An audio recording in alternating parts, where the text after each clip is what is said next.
Hello everyone, welcome to the channel. Hope you're having a fantastic day. So today we're working on the 1978 Jeep Cherokee, and we're going to start off by, well, changing the leaky heater core that I found when I was replacing the front suspension on the Jeep. So let me show you what the OEM manual says we need to do and just an overall diagram of the heater core. So right here is what the manual shows as a diagram of your heater. You've got your heater core there, you've got your housing right here, you got your fan motor over here, and then you have your heater box, I guess, with the defrosting hoses that we've already replaced, and your vacuum storage tube up there.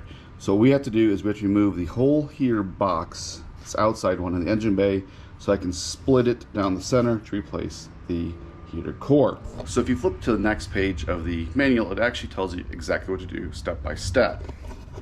So here is your heater core removal process, and what they want you to do is drain fluid and go ahead and start disconnecting everything and remove it. So I'm not actually going to drain the radiator like it says. I'm gonna use some hose clamps to crimp off the hoses up at the heater core, because every heater core I've ever changed in any vehicle, you can never actually drain all the fluid out. I'm assuming what they want with this is you drain a couple cords out, then you pick the whole box up and try to empty it. No, it's not gonna work for me. So I'm gonna go ahead, crimp the hoses off, remove them. Yes, I know I'm gonna lose some fluid. I'll put a bucket underneath. Let's go ahead and start pulling this. It doesn't look like it's too hard of a process because everything, fortunately, is in the engine bay and it's not underneath the dash like a modern car. So now I've got the hoses crimped off. I have all these top bolts all the way around and the bottom off. The reason I am not just removing this cover here and trying to take the whole thing out is because, well, there's bolts on this back side. There's 4 bolts on the top, I think 3 or 4 on the side, 4 on the bottom, I think 3 or 4 on this back side here. So next step is I'm going to unplug the fan motor here. I'll unplug the resistor there, and that controls the heat, your fan speed, so low, medium, and high.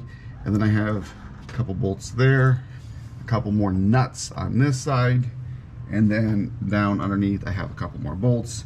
So hopefully it should come out fairly easy. So I ran into a roadblock, and let me show you. There's a bolt I can't actually get to. It's up underneath the dash. So here I am. I had to pause the camera for a few minutes. I've taken the hoses off. It's actually leaking right here from this connection. It looks like something got pushed down on it. It's got a slight crack. And I've taken the fan motor out. So I've got those off and those. So if you look in the book, there's another bolt down here and one over here. Well, the only way to see down in there, and you're not gonna be able to see with the camera, is with my little mirror. So I went over to the glove box because I have yet to put this in, and if you look, I don't think the camera's gonna show it, there's a bolt way back there. So there's 2 of them under there, and I don't quite know which one is what.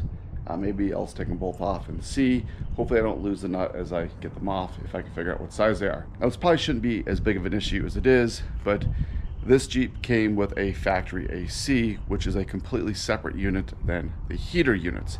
So if that factory AC wasn't there, it would be super easy to stick my hand up there with a wrench or ratchet and pull it out. So the problem that I have is the AC is right here. So this is your factory AC that the dealership could add, or you order from the factory, and it's bolted all the way across, and like here's your fan motor, and it's bolted to that back wall. So I have 2 options: try to snake my arm through the glove box to try to get that bolt out, or remove the factory air conditioning blower housing units.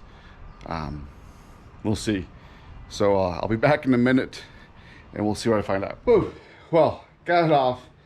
Let me show you what I had to do. So obviously I'm leaking a little bit of fluid, catch that. But on here, there's these 2 bolts here that go into the actual firewall on the heater core. And on the housing assembly, there's those 2 bolts there. So a total of 4.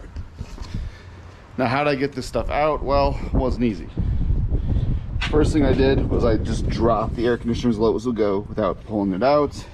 And then I went through here and I played contortionist to go through all those holes there. The nut and choice is a 7/16. Now, changing the heater core is going to be hopefully pretty easy after I clean up this mess, but what I did notice is I had to clean all that out. There's your heater core down in there. Before I put this back together, I'm gonna put some new insulation on it, which I need to go to the store and get. Let me show you. That's just this stuff here.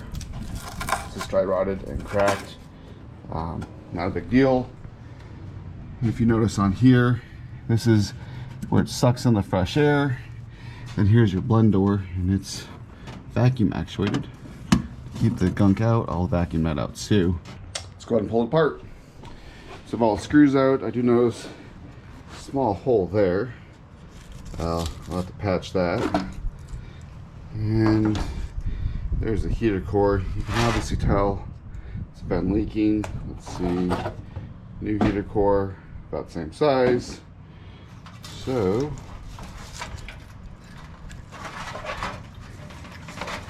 this has come out. One-handed. Oop, oop. You're leaking. And wow. So there's your one door. So that's metal, that's plastic, and this is the resistor again for the fan speeds. I'm gonna go ahead and get this cleaned up. I'm gonna reassemble this heater core box, see if I have anything to use as insulation. It's a piece of foam stripping or something, and then back together it goes. Well, it's officially the next day. I had to run down to my local home improvement store to get some insulation, and let me show you what it looks like. I just went down and got some window seal sponge, and where this is gonna go is right around that right there, where it goes into the actual cab of the vehicle, because you want a seal there just to keep moisture, dirt, debris out. So the fan sucks in up there, and then it has two options, one to go through the heater core or one not to go through the heater core. And then when you open up that vent there, it goes into the cab. So while I'm at it, I'll also replace like this piece that's just crumbling. This isn't as thick, but it should work. And I did go ahead and I fixed this box. I know this isn't the correct way. I didn't fiberglass it, but it'll work for what I'm gonna do. So I took some gasket maker and I just put it over the holes right here. I didn't do a great job there, but I just spread it out. I put some painter's tape on this back side. Remember, this isn't like a high pressure vessel. It's just using the fan to put everything back in. So the last thing I'm gonna do is I'm gonna put some of the foam on here. And where this goes is this right here. Depends on, do you blow through the heater core or not? So let's get this reassembled. So after just a few minutes, the heater box is back together. Let me show you before we install it. So here it is. You got your heater core sticking out there. Be careful, this is fiberglass. So this is the insulation on there. I know it doesn't look great, but it'll be fine. It's gonna get pressed up against the cab.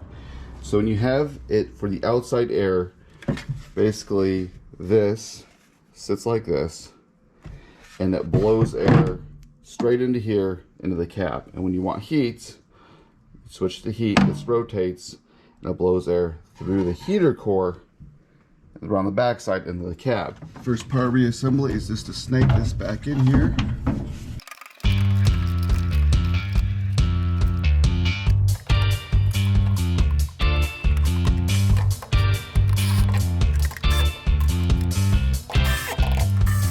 So the interior part is all in. I got all the studs. Remember, there's 4 studs. 2 of them have 2 nuts. What does that mean? You're gonna put the 4 studs on, and then one of them has a P-clamp to hold some wires, and the other one has a bracket for the bottom of the air conditioner. So you put the nut on the stud, you put the clamp on, or the bracket, and then another nut. So this is what it looks like. I got everything cleaned up. I just have to finish vacuum up down here, some pencils and a match and whatnot that fell out.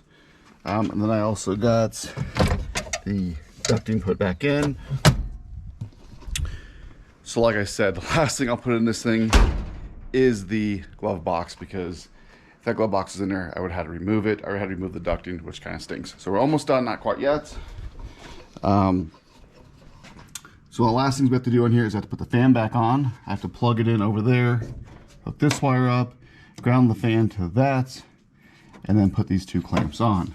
So I'll get those done, and then we'll go ahead and do the startup procedures.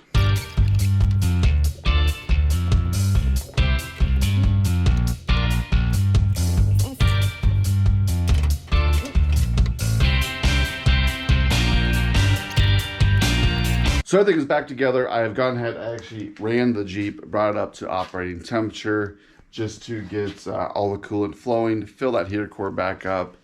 No issues. So I'll go ahead, I will top the Jeep off, make sure you burp your coolant system, and then I make sure that the overflow tank on here is about halfway full. So if there is a couple air pockets in there after I fill up the radiator, no issues, I can just suck it out of there. So this project is done. It took me about 2 hours. Honestly, if I were to do it again, I could probably do it in about an hour and 15 minutes. Now that I know how to get it out, the hardest part is everything behind the dash. If you don't have the factory AC, it would be pretty simple. Honestly, you could just reach your hand up there. With that AC, good thing I didn't have the glove box in. So onward and upward, now to the next project. Well, moving on to the final part of this video is the fluid change for the transmission.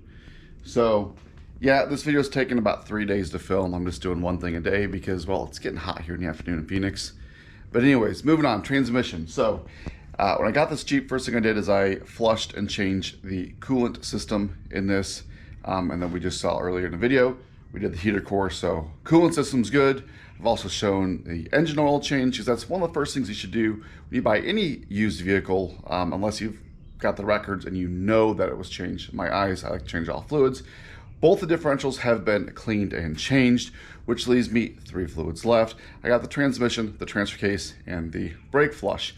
Well, I will do the brake flush when I go ahead and I install the new brake lines. I'll flush the whole system, but I'm not there yet. The transfer case, when I rebuild that transfer case and I put the 2-wheel drive mile marker kit in, parts are on order. So hopefully in the next month or so, I can get that installed, fix that leak. So that just leaves me the transmission. Now this is a Turbo 400. I'm not going to do a transmission flush. I'm just going to literally change the filter. The fluid smells and looks. So let me show you where you would check your transmission. Now I've already pulled the dipstick, but here we go. So here's my dipstick for the Turbo 400, and you fill it in the back. Yes, you fill it through the dipstick hole. So there is a tube right there. And if you look, I have my filler right there. Let me use that funnel. It's just easier to get it through right here.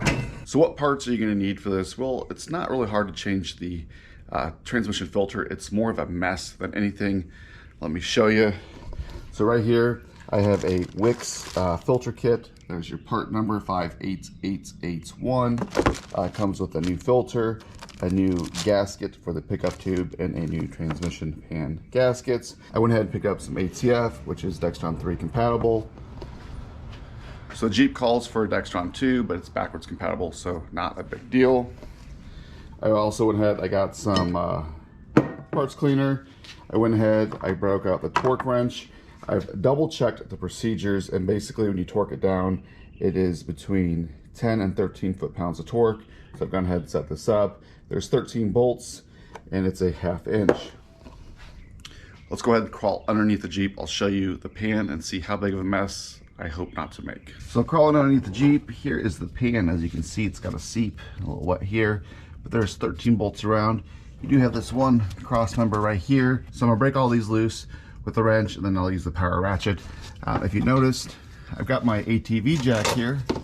What I'm gonna do, just kind of get it up off the floor, and I'm gonna try to tip the pan towards the driver's side, get everything in here, and then I did put a big pan down, because again, this is gonna make a mess. You get your exhaust, you get your drive shaft, and then the transmission cross member right there. So let's go ahead and get this all taken apart.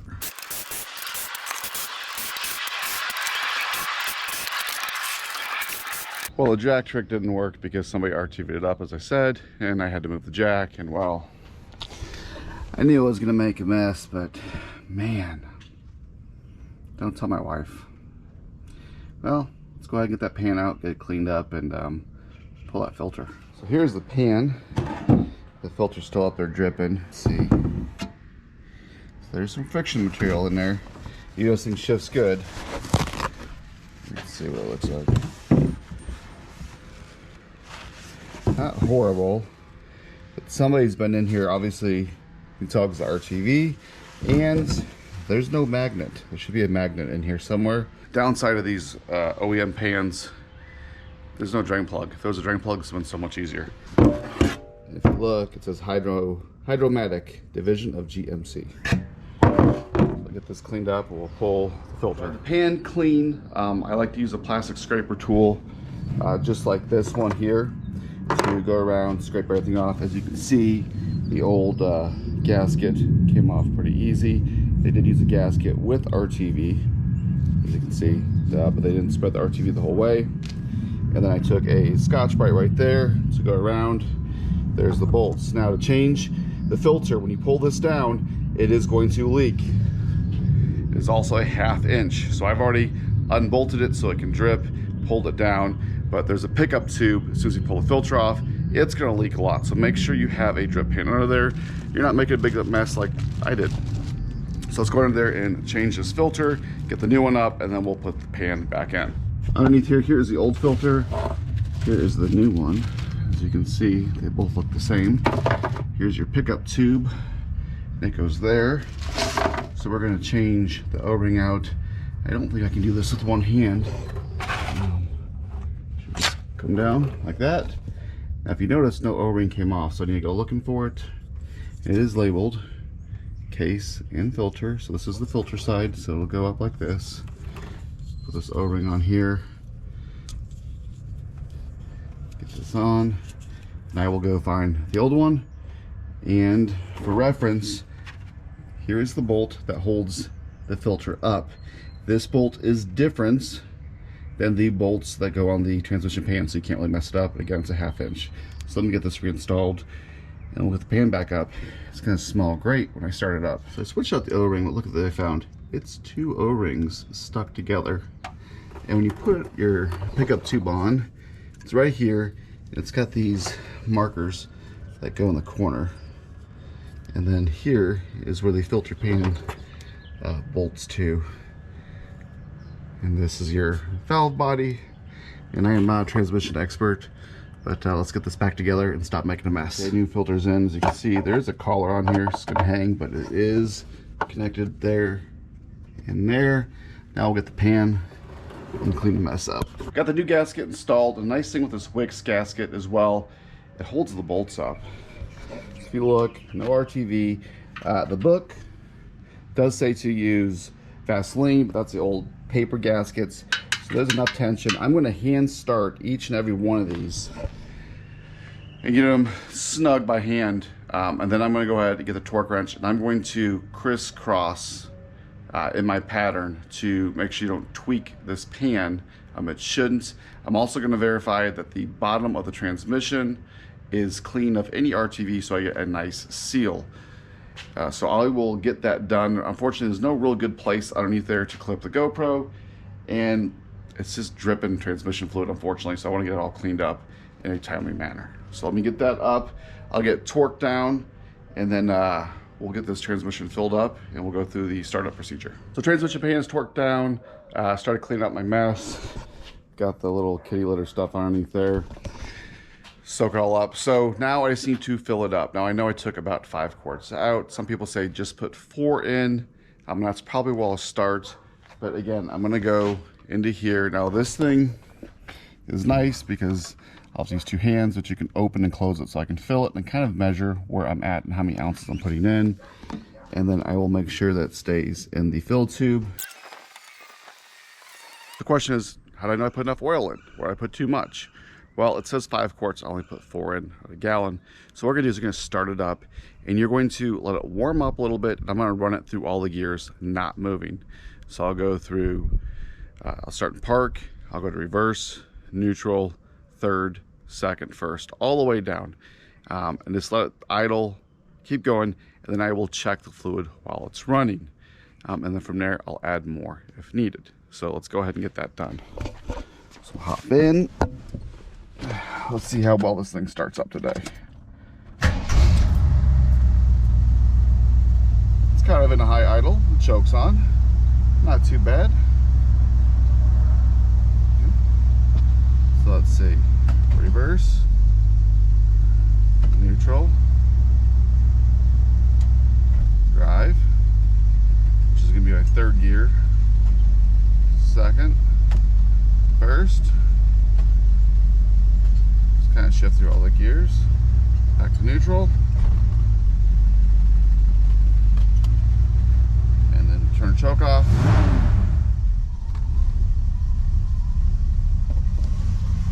Definitely doesn't like running cold, but stay tuned. Fix is here for it. It's got to get installed. Well, that is it. That is the end of this video. It's been going on for about 3 days now.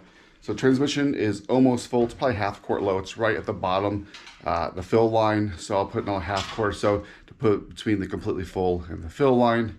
So that'll make me nice and happy. Checked underneath, I degreased it, sprayed off the hose, and no leaks. So I'll keep an eye on that just to make sure. Probably retorque the transmission pan when I retorque the lift. You're supposed to do it after a couple 100 miles, but only probably like 10 miles on a lift. Rear leaf springs should be here today, that lost set, that UPS lost. And then we did the heater core at the beginning of this video, which took a little bit longer than I thought because I had to drop the factory air conditioner. If you don't have factory AC, easy peasy, it'll come off pretty quick. I think the hardest part was the 4 studs on the wall. 2 of them had a secondary nut holding something else on, whether it be a bracket or a cable tie or something. So not too big of a deal. Coolant's topped off. I'll get that brake fluid. I'll get the transmission fluid topped off, and we'll be good to go. So the only thing I've left on fluid-wise is the brake fluid, which I will flush when I change the brake lines to put some stainless steel ones, and the transfer case. So next video, hopefully rear leaf springs will be here. They say they're on the truck. We'll get those on, and I have one more thing to install. And then, I don't know if you can see it real quick over there, that box. Yep, something exciting just showed up. So don't forget to like, share, subscribe, and until next time.